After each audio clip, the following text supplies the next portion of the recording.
right, guys, welcome back to Revive School. Here we are, Lesson 3, Job 4. I had to think through this, Kevin. Kevin's playing mind games on me. Is it Job or Job? It's Job 4. Here we are in the wisdom books, also known as the poetic books of just, you have Job, Psalms, Proverbs, Ecclesiastes, and the Song of Solomon. They all kind of have a same feel where there's something personal that all of us can glean from. Now think about this. In Job 1, again, here's the big picture. You have the Lord and Satan, right? You have this dialogue going about, oh, hey, by the way, I think, yes, you can choose Job, my servant, a man of integrity, one who fears God and one who turns away from evil. You can go ahead. God allows Satan to attack him, but not physically at this point, but everything with his possessions. His family, his kids die. Then the second test comes in, right? Satan says, hey, I'd like to do it again, but this time I want to attack him. I want to go for his body. And so he brings about what we see in Job 2:7, boils. Boils are coming in, but yet despite all of that, he continues to praise God. He doesn't turn away. In fact, his wife tries to get him, correct? To turn away from God. His friends come in, and his friends just, what do, Kevin? They sit there. They just sit there. They sit there quietly for 7 days, and they say nothing. And then finally in Job 3, he just begins to vent. He begins to vent to his friends who are just sitting there and listening. And so this is after the venting session. After the friends are just sitting there. In fact, Kevin, can you go to the picture of his friends? So for 7 days, the friends sit there, they stare at him, and they're like, oh. But they're just his buddies. They're comforting him. And then in Job 3, Job just releases himself. He's like, I can't do this. There's just a lot here. So what you're going to see in Job 4, and really the rest of the book, is his friends, who we thought were his buddies, who thought were to bring comfort, we thought who were here to be like, man, Job, you can do this. No, it starts to take a weird twist. So now, who are his buddies? Well, we've talked about this before. You have Eliphaz, okay? Now, Eliphaz is going to be known as kind of like a mystic, okay? I'll explain that, what I mean here in a little bit. He spoke with the most respect, okay, and restraint, okay? Then you have Bildad. We're going to get to him later on in this week, who would be considered like an attorney. Okay? He is going to be very direct in what he says and less courteous. Okay? It's pretty more black and white. And then Zophar, okay? He's going to be more dogmatic, a dogmatist, okay? And what he's going to be more blunt. And he's going to get right to the point, and he's definitely going to come across very, very harsh. These are the three friends that, remember, for a while, for 7 days, they were quiet. But after Job 3, after he releases and just says, man, this is how I'm feeling, Eliphaz says, hey, I've got some opinions about what you just said. And so that's where we're going to come into this point today. Now, I want to just say this. After we start learning and getting to know his friends, Eliphaz, Bildad, and Zophar, can you go to Job 13, verse 5? This is really what Job wanted them to do. So after they sat there quietly, Job says in Job 13:5, if only you would shut up and let that be your wisdom. In other words, the 7 days was probably the best part. Yeah, let's go back to the quiet period, guys. I just needed to vent, and now you're unloading on me? It's kind of crazy here. And so there's an interesting approach to this. Look, I'm not a counselor. For 2 years at the church, as an associate pastor, you really had to do a little bit more different counseling. And so I kind of understand a little bit of a mentality here. And I mean, a counselor, you're supposed to comfort and listen with the heart. After Job 3 took place, after he vented, you should respond not just with words, but also with feelings. And I love what MacArthur says here.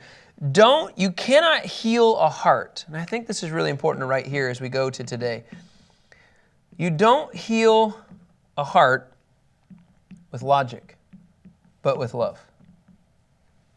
And I think look, as we begin to study the life of their friends, there's nothing love about this. They become three religious dudes. And it's all about what do they know and how can they shove it down his throat rather than actually caring about, man, how are your boils feeling today? fact, Kevin, can you go to Ephesians 4, verse 15?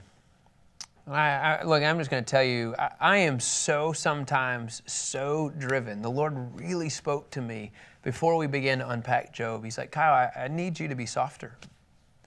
And Ephesians 4:15 says, but speaking the truth in love, let us grow in every way into Him who is the head, Christ. Whenever you drop truth, please make sure it matches with love. And that's pretty hard for me because as the return of Christ is getting closer, I get tired of people playing games. But that still doesn't mean that I cannot say things in genuine love. And these guys, they might have been appalled. Look at their faces about how he looked, but you still got to love him. And so that's kind of where we're going to go today. So the guy that we're going to talk about today, his name is Eliphaz, okay? Eliphaz is who we're going to talk about. So in Job 4, verse 1, let's just use this don't heal a heart with logic but with love mentality. Let's just see how Eliphaz does today. All right, what you're going to see in the first 4 verses, and really this is what MacArthur breaks down as well very clearly, is what is Eliphaz's approach, okay? Here is his approach, okay?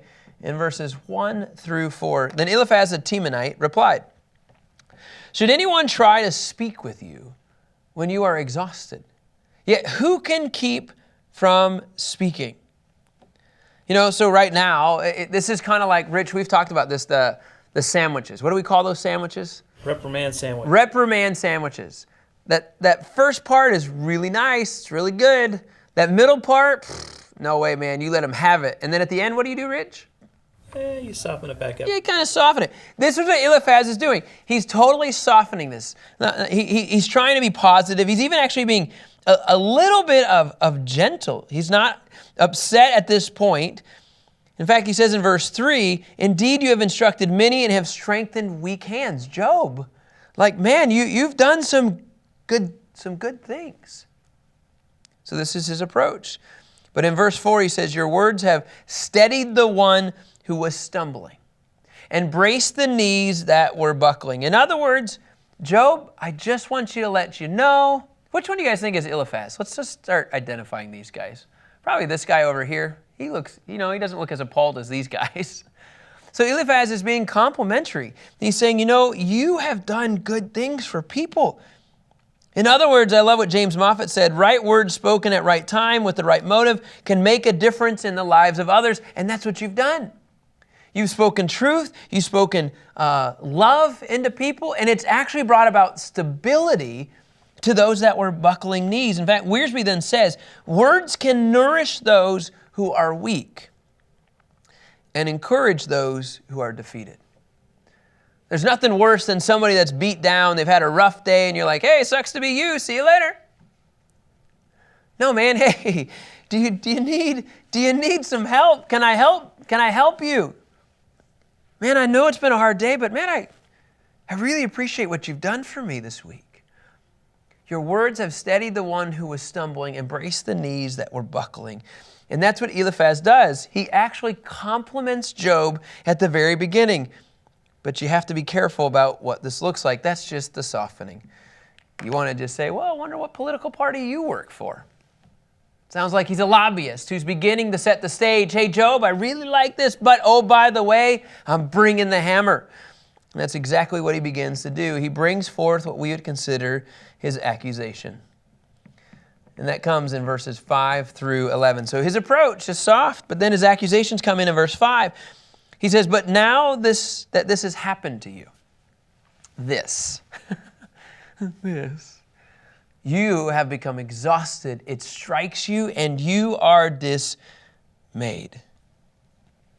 Isn't it your piety, your confidence, and the integrity of your life, your hope? Isn't this an interesting, ironic rebuke, or is it a subtle reminder? What do you guys think? Is this a rebuke or is this a reminder? I don't know. It's an interesting question to ask. In fact, if Job is living, as Wiersbe says, a godly life, Eliphaz argues that he has nothing to fear. Continues on in verse 7, consider who has perished when he was innocent. Where have the honest been destroyed? What is he already implying, you guys? That he's not necessarily the man of integrity and fearing God, and because he's suffering. And he says this in verse 8, Kevin, to support exactly what you just said. In my experience, those who plow injustice and those who sow trouble reap the same. In other words, you're only getting these boils and all of these issues because you've brought them on yourself. And in fact, if you plow injustice, you're going to get injustice. If you sow trouble, you're going to actually reap trouble. But didn't he just, his approach in verses 1 through 4 was, hey man, you got great words. You're doing a great thing. You bring stability to people. But oh, by the way, from my experience. So he's trying to do it respectful. I've just seen anybody that's in this situation, you brought it on yourself. And in fact, in verse 9, it says this, they perish actually at a single blast from God and come to an end by the breath of his nostrils. The lion may roar and the fierce lion growl, but the fangs of young lions are broken. The strong lion dies if it catches no prey. And the cubs of the lioness are scattered. All right, man, the basic premise. This becomes the basic premise of all three friends. Eliphaz, Bildad, and Zophar all basically say the same exact stinking thing. Job, you brought this on yourself. From our experience, hey, just from what I've seen, I think this is probably your problem. So what I want to do is I want to explain this guy's bad theology. Okay? Kent Hughes, I love Kent Hughes' writings. He kind of gives you 4 things of how bad Eliphaz's theology is. Okay? So we're going to kind of go there. Now remember, this is what we would call bad theology. Now, whenever we teach people how to share the gospel, we always do what not to do skits. This is considered not to have this theology. This is bad theology. We don't like this theology. Don't live according to this theology. But Kevin, whose theology is this? Becomes ours a lot of times. It does become ours, but it's Eliphaz's. Okay, so this is Eliphaz's bad theology class. Okay, number 1, he believes that God is absolutely in control. Now, some of this bad theology could be right. Okay, so, we would agree that God is absolutely in control, correct? Yes. So, we're actually okay with that one.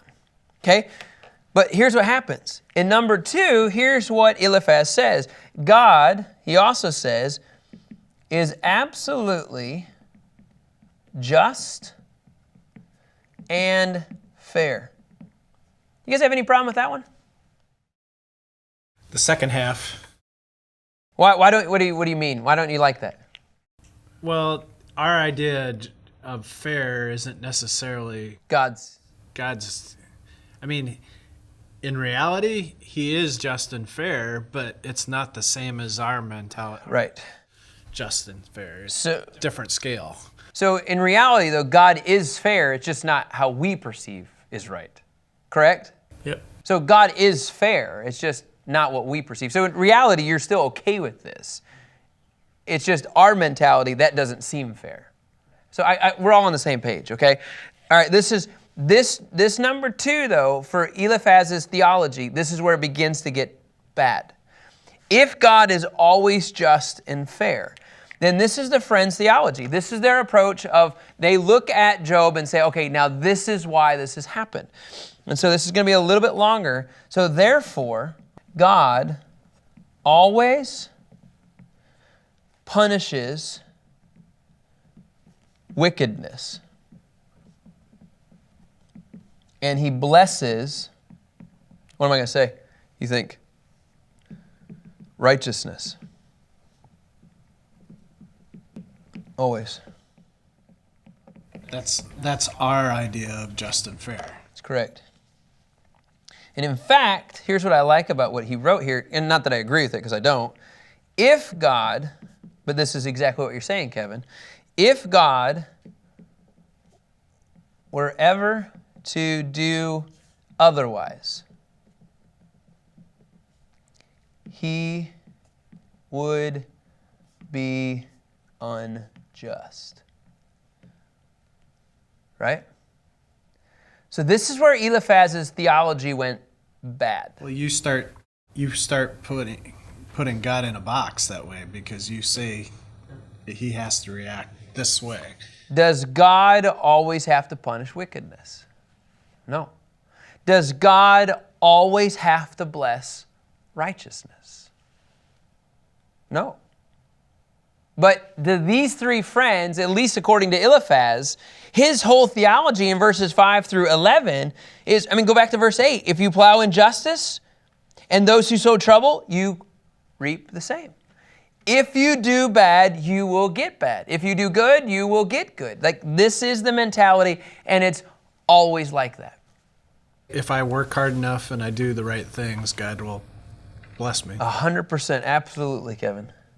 I just wish my friends would shut up, is what he wants.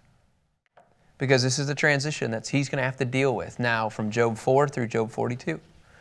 Is this bad theology. And the reason I wanted to really slow down on this is that they believe God is actually in control. They believe that God is just and fair. And if that is the case, he's always going to punish wickedness and he's always going to bless righteousness.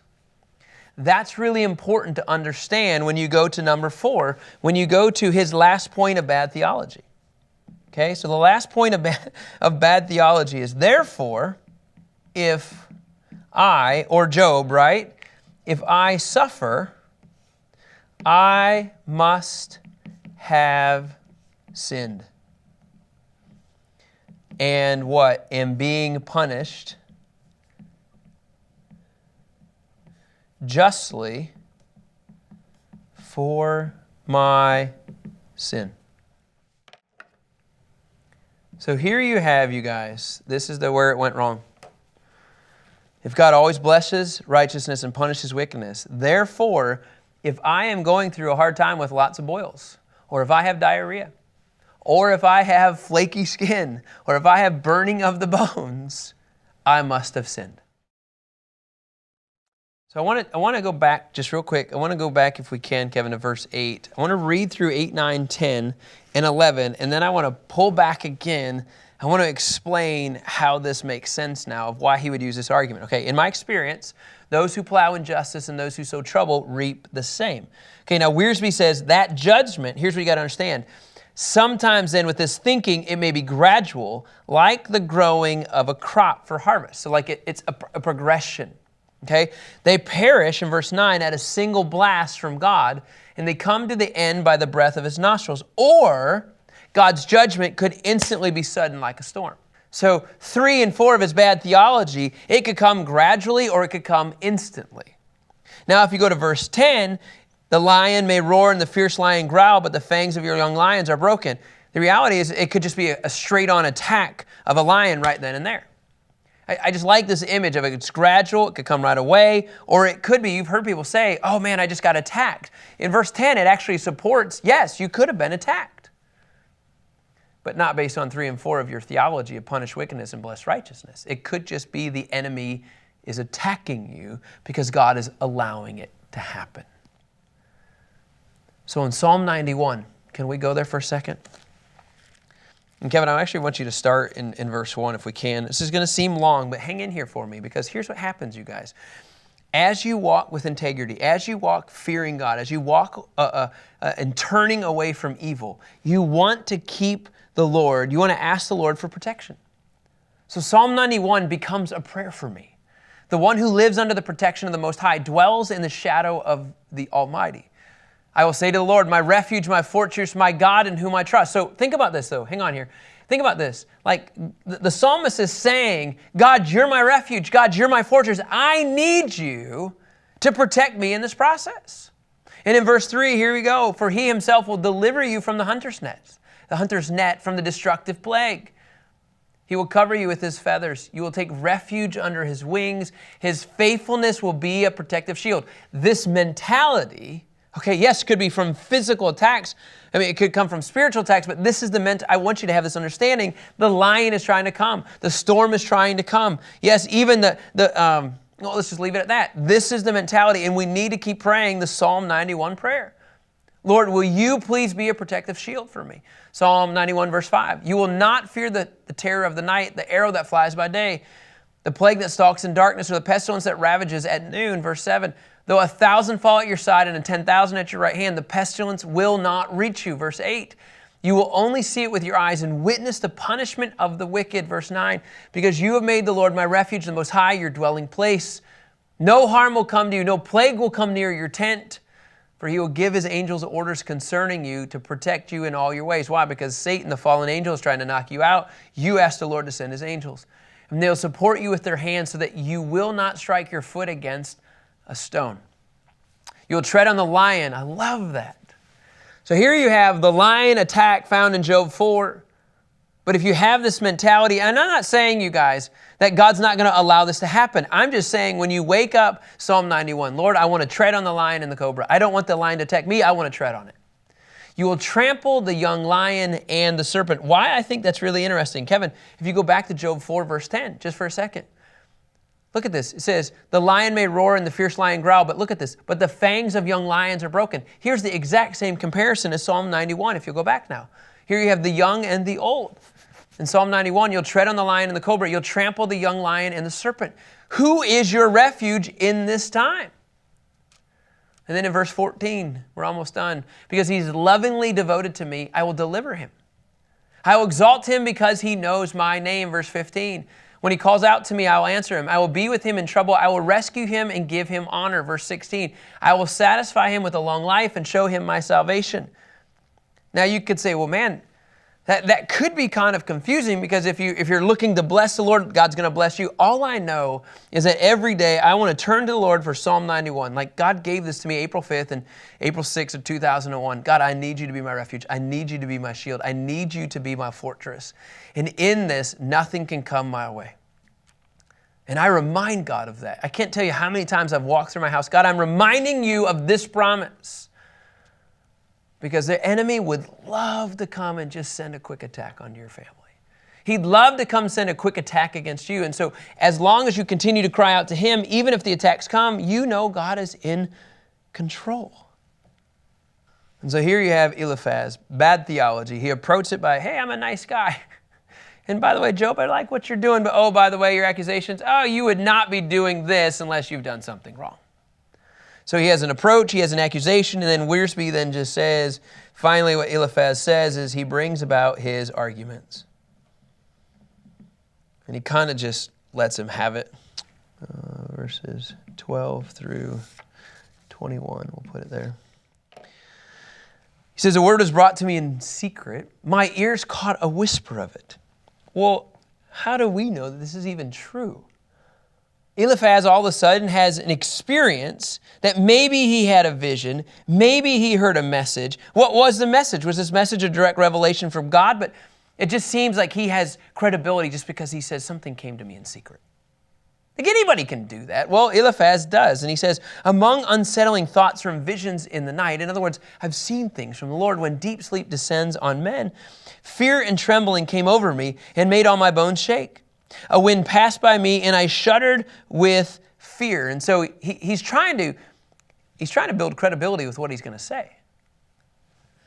A figure stood there, but I could not recognize its appearance. A form loomed before my eyes and I heard a quiet voice. And in verse 17, here's what I heard. Can a person be more righteous than God? Or a man more pure than his maker? He says, if God puts no trust in his servants and he charges his angels with foolishness, how much more those who dwell in clay houses, whose foundation is in the dust, who are crushed like a moth? He reiterates in his argument, his first argument is based on, I should have just said this, is one is his experience. Not saying that's actually a whole lot of credibility. But then he says in verse 20, they're smashed to pieces from dawn to dusk. They perish forever while no one notices. Are their tent cords not pulled up? They die without wisdom.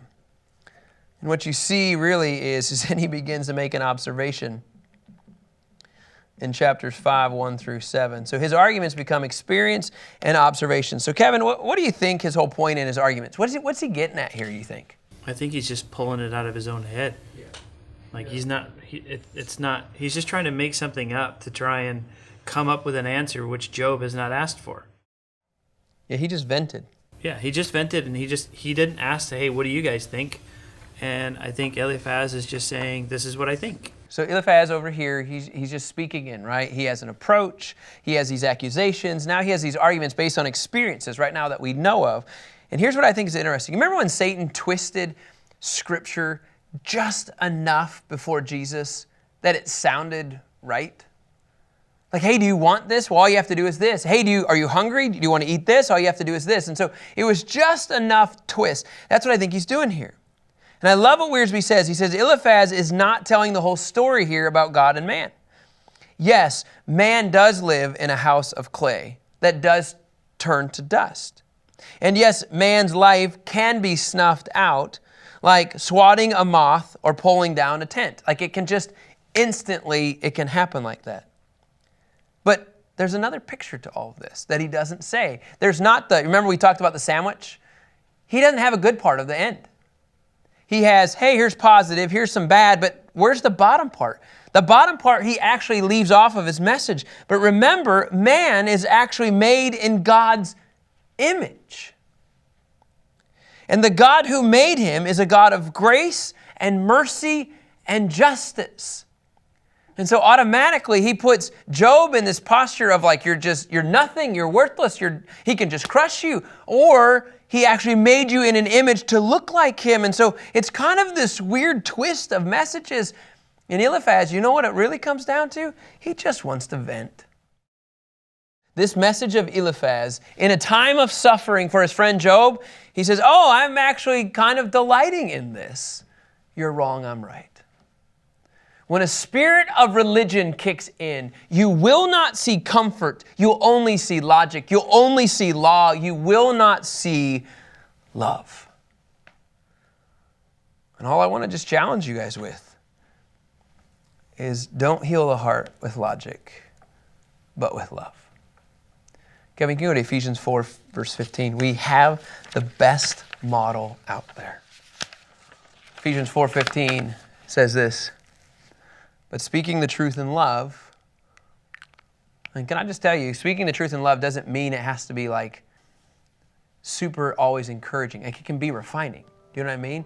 Because the whole point is to let us grow in every way into Him who is the head, Christ. But you're speaking in love because you want Him to reflect more of Christ. Eliphaz's message has nothing to do with him looking more like God. It has everything to do with, hey, I'm right, I'm more religious, and man, you really screwed up.